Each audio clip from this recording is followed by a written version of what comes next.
để ở con đọc để ởនេះនាំក្រុមជំនុំបាទ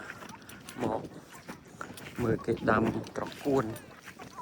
បាទត្រកួនប្រមូលផលបានច្រើន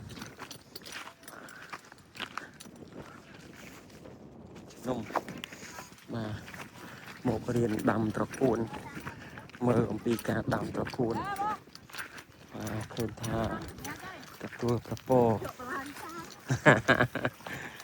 ថាទទួលប្រពោសម្រាប់កិច្ចការរបស់ព្រះនឹងសង្ឃឹមថាបានជោគជ័យសម្រាប់ពង្រីកទីផ្សារនៅស្រុកខ្មែរហើយក៏រៀបចំគម្រោងសម្រាប់ដាំបក្រងចំកសិកម្មក្រុមជំនុំស្រុកខ្មែរទាំងចំសត្វចំត្រីដាំបក្រងហើយយើងសិក្សាពីការដាំត្រកួនការដាំត្រកួនក៏ជាផ្នែកមួយនៃពន្ធកិច្ចក្នុងការដែលព្រិចអចបបអង្គតាមលទ្ធភាពនៃការដែល